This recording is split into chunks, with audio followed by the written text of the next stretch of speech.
Today, we're going to tell a story. Not just any story, but perhaps the most important story in all of human history. We're going way, way back to trace the single most profound transformation our species has ever undergone. This is the story of the one great leap that set the stage for everything we see around us today, our cities, our nations, our entire world. But before we take that leap, we have to ask ourselves, what was it like before? Really try to picture it. A world with no countries, no governments, not a single city or even a village really. A world where the idea of owning a piece of land would have sounded completely bizarre. That wasn't some fantasy. That was our reality for almost all of our time on this planet. And this is where our story truly begins, in that first immense chapter of human existence. You have to understand, this wasn't just a different time period. It was a completely different way of being human. And here's what's so hard to wrap your head around: the sheer scale of it all. For more than 95% of our time here on Earth, we lived as small, nomadic bands, constantly on the move.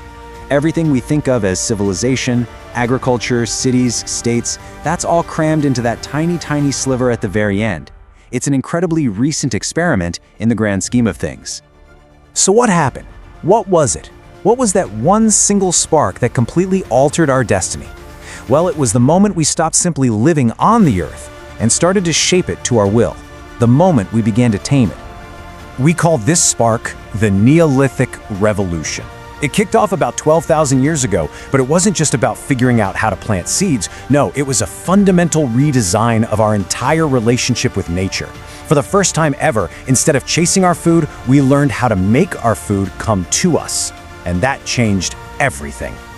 And that one brilliant idea, it set off a chain reaction, a cascade of consequences, one domino falling after another, that would ultimately build the framework for society as we know it today. See, it all starts with a simple concept: leftovers. For the first time, we had food surpluses, more food than we needed to survive that day. And that simple fact, it freed people up.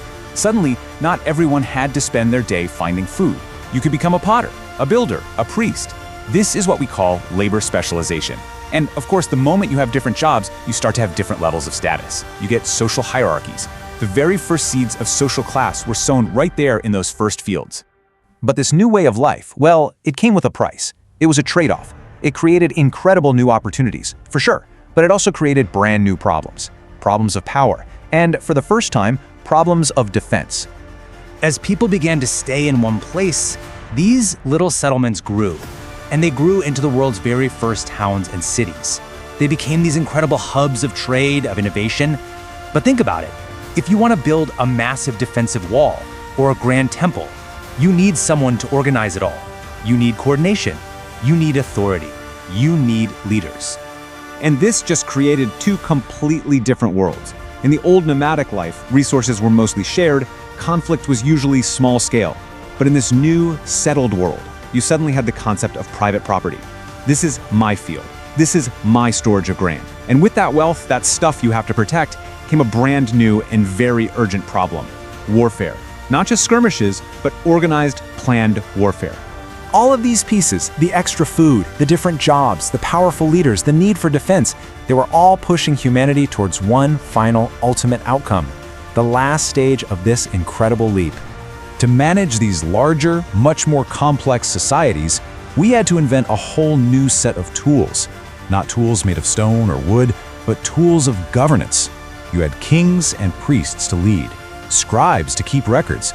You had administrators to collect taxes, and soldiers to enforce the laws. These are the basic building blocks of every single government on Earth today. It wasn't long before the most powerful of these new city-states started to look beyond their own walls. They began to conquer their neighbors, swallowing up their lands and their people, bringing vast, diverse territories under a single rule. The age of the empire had dawned. And that, right there, is the heart of our story. This epic transition, this leap from hunting in small bands to building massive empires, isn't just some dusty story from the past. It is the absolute foundation of our modern world. Every border, every law, every war has its roots in this very moment. Which, of course, leaves us with one last big question to chew on. This great leap, it gave us art and science and all the wonders of civilization, but it also gave us inequality, organized warfare, and, yes, taxes. So when you look back at this incredible journey that set us on the path we're still on today, you have to wonder, did it ultimately free us? Or did it imprison us in a whole new kind of cage? That's a story worth thinking about. At Geotectonics, our mission is to uncover these profound tectonic shifts, offering clarity in a world of complexity. If this analysis deepened your understanding, please like this video to support our work, share it with others who seek real insight, and subscribe to Geotectonics to ensure you never miss our next deep dive. We'll continue to explore the crucial geopolitical movements that define our time. Thank you for joining us.